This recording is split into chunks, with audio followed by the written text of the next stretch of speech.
fazer com alegria, ouvindo hinos. Porque você ficar fazendo as coisas e choramingando lá na frente, você acha que Deus aceita esse tipo de trabalho? A família aceita também? Vão reconhecer? Não vão, você só vai afundar cada vez mais. Então as pessoas que têm esse tipo de problema precisam buscar tratamento. Infelizmente a nossa igreja não está preparada para atender as pessoas, para receber as pessoas que sofrem de problemas psicoemocionais. Existe um tipo de neurose, um tipo de doença em que a pessoa tem o que a gente chama de neurose religiosa. A pessoa fica lendo a Bíblia e fazendo oração dia e noite, não entende nada do que está lendo, não consegue captar nada, porque a memória fica fraquíssima. Vejam, afeta a parte cognitiva, concentração, memória. Ela está orando aqui, daqui a pouco ela está viajando, ela vê dos parentes, está fazendo negócios, está vendo contas para pagar, depois ela, Senhor, desculpa aí, vou voltar para a oração aqui. Não, começa a ler a lição, quando chega no fim, o que eu li mesmo? Começa a ler de novo.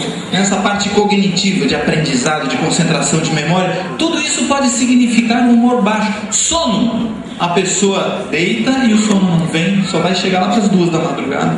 Ou então ela tem aquele soninho e depois o sono vai embora e fica acordado de madrugada, né? Pode ser que essa pessoa esteja sofrendo de um problema. Mas eu estava falando daquela pessoa que tem a neurose religiosa e ela fica lendo a Bíblia e orando, e quando ela chega na igreja com aquele ar triste, aquele semblante, aquele olho fundo de quem não está dormindo direito, ainda vem um infeliz do irmão e fala: irmã, isso é falta de fé, tem que orar mais, tem que ler mais a Bíblia, tem que orar menos, tem que ler menos a Bíblia. Se você ler numa situação dessa um versinho da Bíblia, mas ficar com ele na sua mente o dia inteiro, sabe, você vai ganhar muito mais do que ficar lendo o dia inteiro e procurar um tratamento. Do jeito que o fígado fica doente, meus irmãos, e o coração também, o cérebro também adoece e precisa de um tratamento. Um bom médico clínico, um neurologista, um psiquiatra são os médicos mais indicados para tratar esse tipo de problemas. Às vezes a pessoa fica com uma compulsão sexual, louco por sexo, às vezes ela perde totalmente a libido, o apetite, ela sabe direitinho tudo que ela precisa comer, mas ela não consegue. É aquela compulsão por doce, aquela loucura por chocolate. Ela tem que, quando ela abre uma caixa, ela tem que comer. Enquanto não acabar o último chocolate, ela não sossega. E tem gente que acha que isso é... Eu sou chocolatra, doutor. Fala com orgulho. Gente, isso é uma doença e tem tratamento. A gente precisa buscar tratamento como povo de Deus e aceitar. Irmão White escreveu o seguinte: se o maior conhecimento que nós temos que ter nesta vida, que nós podemos adquirir, além do conhecimento da salvação, logicamente, é o conhecimento de nós mesmos. Seria bom se todos nós pudéssemos fazer um pouquinho de terapia, sabe? Para nos ajudar a nos enxergar melhor. Às vezes você tem uma doença que você te arrasta a vida inteira, é por isso que você não consegue mudar seu estilo de vida. Enquanto você não se tratar, você não vai conseguir. Então, irmão, se você não estiver dando conta de seguir as orientações do seminário, procura um médico, às vezes ele pode ajudar, um neurologista ou um psiquiatra. Isso nos leva a concluir o seguinte: nós estamos diante de uma guerra química. Satanás conhecia já esse mecanismo da mente humana, a serotonina, ou ele descobriu agora também, junto com cientistas? Já conhecia. Veja na história bíblica como ele levava os nossos líderes antepassados. Ele levava as pessoas a quê? A intemperança. Veja Noé, depois do dilúvio, encheu a cara, né? Vai aqueles profetas que comiam, aqueles sacerdotes, muita carne gorda e ficavam doentes. Tem reprovação para eles na Bíblia por causa daquele descontrole. O inimigo já levava eles para quê? Para esgotar a sua serotonina cerebral. Sabe quais são os fatores que esgotam? São esses 3 aqui: elementos do controle da mente. Leiam comigo. Número 1. Número 2. Número 3. Vejam, são os fatores do controle da mente. Se você achar que vai esquecer, anote aí, porque o inimigo, então, ele tenta através disso esgotar o teu cérebro, a tua mente, te levar ao estresse, a um esgotamento físico e mental. E Deus, através do estilo de vida, ele fica tentando te levantar. Não vai fazer exercício, meu filho, vai dormir mais cedo, escolhe melhor o que você vai comer, não fique tanto tempo na frente da TV e desse computador, beba água suficiente, você precisa um pouco de luz do sol. Deus tentando levantar e o inimigo tentando abaixar, eu queria que vocês enxergassem claramente essa guerra espiritual. Porque esse assunto da saúde, gente, não é uma série de regrinhas que Deus mandou a gente fazer, não. Sabe, são fatores de proteção espiritual que Deus deu para nós. Satanás se empenha em nos alcançar por meio dos nossos sentidos. Vejam, pouco sono. A nossa sociedade hoje está ficando cada vez mais sem dormir. Uma sociedade 24 horas. O que há de errado em dormir menos? Interfere na habilidade de aprender, deixa a pessoa irritada, cansada, apaga o bom humor, perde a paciência, acaba a cortesia, acaba com a concentração, com a criatividade, com a memória e ainda causa acidentes fatais. 200 mil mortes por ano, só por um indivíduo que dormiu mal à noite, dá uma cochiladinha, 3 segundos de cochilada no volante é suficiente, às vezes para bater de frente com alguém e matar muitas pessoas. Não é verdade? A privação do sono é um dos métodos, sabe? Então o inimigo vai fazer tudo para você dormir tarde. Doutor, mas eu durmo das 3 da madrugada até meio-dia. Já dormi às 8 horas. Tá certo isso? Outra coisa é o ambiente do sono. Sabe, o nosso quarto, o nosso dormitório precisa ter o que a gente chama de higiene do sono. Primeiro você tem que ter se alimentado umas 3 horas antes, lá para 6, 7 da noite. Para quando chegar lá para as 10 da noite, você já está, o seu aparelho digestivo poder descansar também.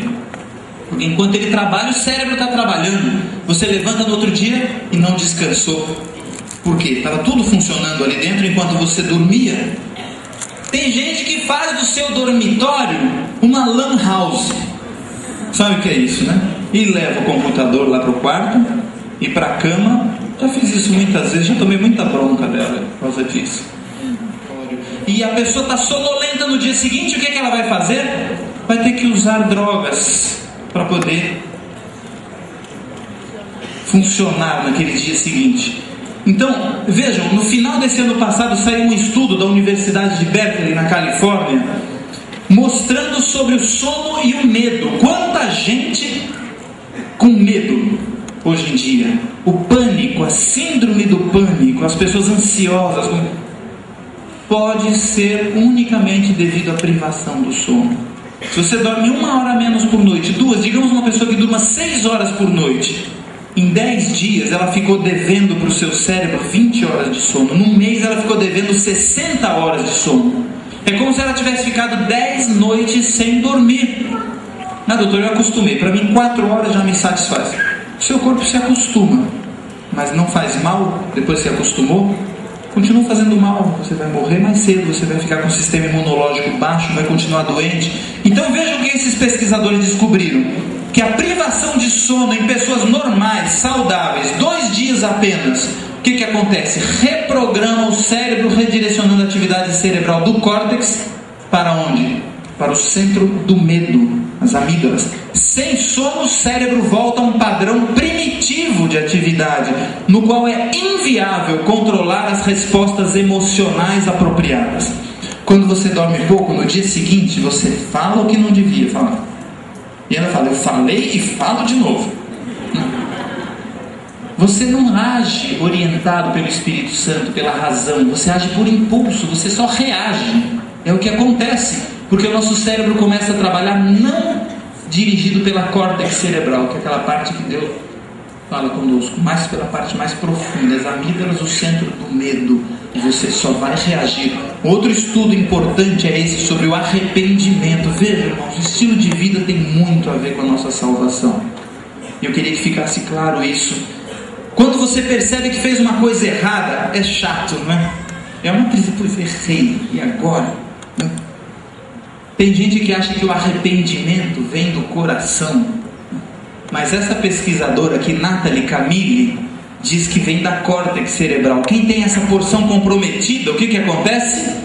Não sente arrependimento. Quando a córtex cerebral está acometida, não sente arrependimento. O córtex faz a ligação entre a emoção e o aprendizado, e o estudo constatou que quem tem lesões nessa parte do cérebro não se preocupa com as consequências das suas escolhas. Isso é muito perigoso, irmãos. Você desviar da córtex cerebral, desviar da comunhão com Deus, da direção de Deus e da razão. o comando das suas atividades e da sua vida, não tem arrependimento. Qual é a característica dos filhos de Deus? Arrependimento. Davi era o homem segundo o coração de Deus, porque não fazia nada de errado. Ele pecou muitas vezes, mas ele se arrependia. Ele tinha, a mente dele ligada em saber qual era a vontade de Deus. E quando você não dorme o suficiente, você fica teimoso, burrão, não se arrepende do que faz, e isso pode afetar a sua salvação. A sobrecarga sensorial, todos os órgãos dos sentidos, quer seja visão, audição, o paladar, qualquer estímulo forte esgota a serotonina. Quando você ouve música alta, música forte, música pesada, quando você come alimentos estimulantes, picantes, e assim por diante, quando você fica estimulando a visão muito com imagens, uma criança abaixo de 2 anos nem devia ser colocada nunca na frente da televisão, porque aquelas imagens são muito rápidas para a mente da criança assimilar, e a criança que fica na frente da televisão antes dessa idade vai desenvolver um transtorno que a gente chama de déficit de atenção, hiperatividade e déficit de atenção. E as crianças maiores não deviam ficar mais do que 2 horas na frente da televisão, e um adulto não devia ficar mais do que 3 horas num dia. É hiperestimulação sensorial que faz o que com a serotonina? Esgota a serotonina. Aí está. Regime alimentar desequilibrado. Café da manhã, já falamos, deve ser a refeição principal do dia. Os princípios para alimentação saudável: evitar a ingesta excessiva de quê? Açúcar. Uma dieta com pouco sal. Dieta pobre em gorduras. Quantidade apropriada de fibras. São 4 coisinhas, irmãos. Quem colocar isso em prática já está no caminho certo. Esses 2 pozinhos, né? Açúcar, sal, gorduras e fibra. Isso aí deve ser uma rotina na nossa alimentação. Quanto mais colorido o prato, melhor. Uma dose pequena de cafeína, estimulante, é suficiente para danificar as artérias, mostrou a Sociedade Americana de Hipertensão. E qual é o problema que mais mata as doenças cardiovasculares? Cafeína, pequena dose, inflama os seus vasos sanguíneos e predispõe à aterosclerose. Abstinência é aquele remédio desconhecido. As pessoas esquecem desse remédio. Quais são os 8 remédios? Água pura, ar puro, luz solar, exercício, repouso, alimentação saudável e confiança em Deus. E todo mundo esquece da abstinência e da temperança. Eu achei essa frase que está grifada fantástica. Um bom conceito sobre a abstinência. Leiam junto comigo. Abstinência é evitar as coisas que eu gosto, mas sei que me fazem mal. Só vocês, leiam. Abstinência é evitar as coisas que eu gosto, mas sei que me fazem mal. Como é que você vai evitar uma coisa que você gosta, gente? É só pelo poder de Deus mesmo, não é? Só pelo poder de Deus. E eu termino com esse texto aqui. Conselho sobre saúde. Condescender com o apetite constitui o maior embaraço ao cultivo do espírito e à santificação da alma, sem a qual ninguém verá a Deus. O que mais atrapalha a santificação de uma pessoa, irmãos? Condescender com o apetite.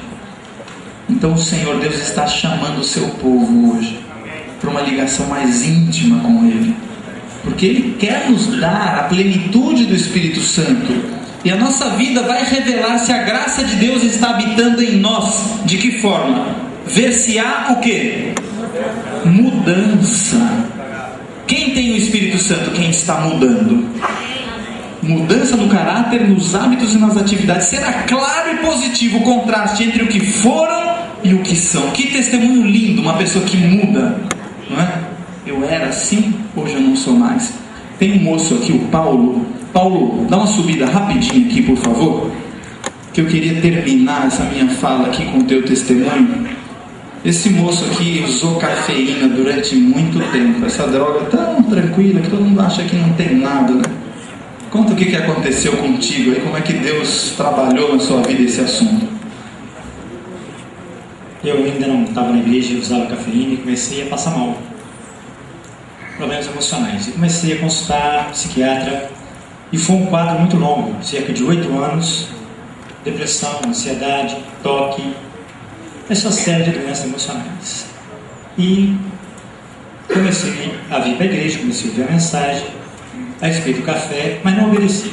Achava que o café não tem nada a ver, isso aí tinha preconceito. E continuei insistindo, fazendo tratamento, insistindo, até que cheguei ao ponto da esquizofrenia. Fui aposentado por invalidez, trabalhando no banco, com esse problema. E além disso, depois começaram a aparecer outros sintomas. Eu comecei a ter uma alergia, desenvolver uma doença de pele, e aquilo começou a me prejudicar bastante, tanto que eu tinha que evitar até relações com a minha esposa. Ela me atacava nos órgãos genitais, e era um tipo de doença, uma alergia, que ela me envermelhava e queimava, eu não podia nem usar roupa. E um dia eu pedi a Deus para morrer, porque eu não estava suportando aquilo. Eu já tinha todos os médicos especialistas, oncologista, dermatologista, proctologista, e não achava a solução. Um dia, participando de uma conferência, o pastor Heraldo, que está presente aqui, estava lá dando a conferência, e lá numa palestra sobre cafeína, o pastor falou: o diabo trabalha bem até dentro da igreja. Quando eu estava prestando atenção, um amigo começa a me puxar para querer conversar comigo. Eu perguntei: é importante ele falar? Não, então deixa eu ouvir. E ali ele me deu alguns sintomas do que a cafeína produz no organismo. Eu saí dali, fui para casa, comecei a pesquisar na internet e vi que tudo que estava acontecendo comigo era o uso da cafeína. E com oração e o poder de Deus eu consegui parar. E foi parar e conseguir uma recuperação plena, total. E hoje eu posso dizer que sou até muito melhor do que era, para a honra e glória de Deus. Coisa que a gente dá pouca importância, mas que realmente o diabo sabe trabalhar e sabe. Era só o café, só o café, só a cafeína.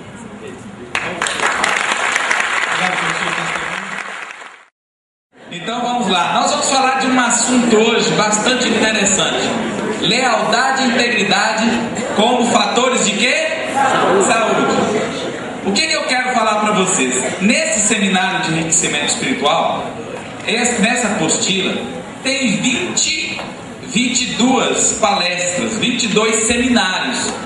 Esses seminários estão falando de saúde, mas tem um seminário desse, que é esse aqui, lealdade e integridade como fatores de saúde, fala sobre o dízimo e oferta, ok?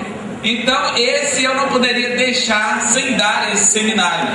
Então os outros vocês já ouviram bastante o dia todo, e eu queria falar para vocês sobre esse assunto de uma maneira rápida, tá certo? Para que a gente possa chegar lá aos objetivos. Esse é um tema, o dízimo é um tema de fundamental importância na pregação do Evangelho, mas poucos gostam de falar desse assunto. Eu já vi um irmão que deu estudo bíblico, e ele, no estudo bíblico, ele disse assim para a pessoa que estava recebendo o estudo: olha, você pode ir lá para a igreja adventista, que uma coisa eu garanto para você não vai ouvir falar de dinheiro igual essas outras igrejas aí. Aí o irmão foi, levou o candidato dele lá. Quando ele chegou lá, sabe quem estava pregando? Era eu. Sabe sobre o que eu falei? Sobre dízimo. Aí ele virou para o irmão e falou assim: ainda bem que esse pastor esclareceu, que eu estava assim preocupado. E todas as igrejas falam de dízimo, só de vocês que não? Então eu tinha que ter falado mesmo. O que acontece? Por que colocou esse rótulo na igreja adventista, que muitos não gostam de pregar e falar sobre o dízimo? Sabe o que acontece? A gente não quer parecer com outras igrejas que tem por aí. Eu não vou citar o nome, né? Para eles não me processarem. Mas tem igreja que só fala de dízimo, não é verdade? Você entra na igreja e fala de dízimo, fala de dinheiro, fala... Não é só dízimo, não. Lá também eles pregam sobre a saúde. Só que prega tudo de forma errada, mentirosa, falsifica lá curas, não é isso? Nós temos verdadeiras curas dentro da igreja, como nós vimos um testemunho aqui agora, e eles falsificam curas lá dentro. Eu vi uma cena, eu era um juvenil, e eu vi falar na minha igreja, lá perto da minha igreja, lá em Grão-Mogol, que havia chegado um pastor, não ri do nome da minha cidade não, por favor, que havia chegado um pastor de uma igreja e que estava fazendo curas, alugou um salão, e eu sempre fui adventista, eu assim, quero ver esse homem fazendo cura. Fui lá ver, cheguei lá e fiquei olhando da janela. Meu pai falou assim: meu filho, não vai nesses lugares não, mas eu fui assim mesmo. Aí fiquei olhando da janela assim com medo do que ia acontecer lá dentro, e vi a cena. Falei assim: até eu faço cura sim. Sabe qual que é a cura que eles faziam? É o seguinte: Deus me revelou que aqui tem 10 pessoas com gastrite. Eu quero ver ver a mão das 10 pessoas levantadas. Aí levantava um, levantava outro e dava 10. Pronto, beleza. Eu disse, eu tenho certeza que Deus me mostrou que tem aqui umas 5 pessoas que estão com problema de diabetes. Aí levantava, cadê a primeira? Aí uma, cadê